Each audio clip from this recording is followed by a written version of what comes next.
हाँ तो भाई सवाल सॉल्व नहीं हो रहा तो आप एकदम सही वीडियो पे आए। तो आज अस्सलाम वालेकुम। आज की वीडियो में हम क्वेश्चन 3 करेंगे एक्सरसाइज 4.4 का।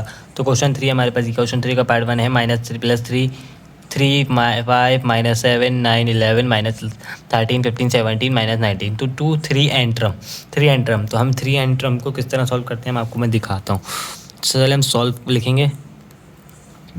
फिर एक जैसे बनाए 3 नंबर से ब्रैकेट में लिखेंगे -7 + 9 + 11 -13 3 को हम करके करते हैं। बीच में प्लस आएगा 15 + 17 -19 2 3 एंड ट्रम हो गया। अब देखें इनको करेंगे 3 5 8 और -7 1 बचा।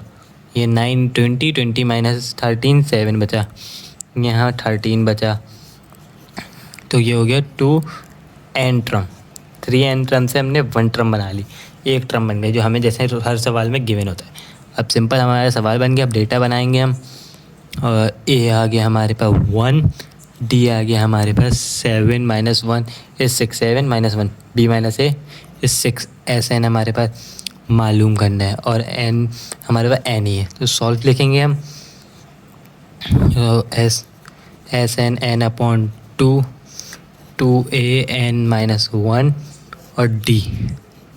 सो S N N upon 2 1 + n - 1 और 6। फिर ये 2 + 6n - 6 n अपॉन 2। सो -6 + 2 होगा। कल सम करेंगे तो n अपॉन 2 -4 + 6n हो गया। अब ये n इससे मल्टीप्लाई हो रहा है, 2 डिवाइड में जा रहा है। S N 6n² + 4n upon 2। तो अब यहाँ पर देखेंगे कि कॉमन क्या हो रहा है। जैसे 2 इसमें भी कैंसिल हो जाएगा, 2 इससे भी हो जाएगा। तो हम SN 2n कॉमन ले लेंगे। n इधर भी इधर भी, तो 3n हो जाएगा और +2 हो जाएगा। प्लस नहीं माइनस, सॉरी, अपॉन में 2 आ जाएगा। तो ये 2 से 2 कैंसिल हो गया। SN n 3n - 2।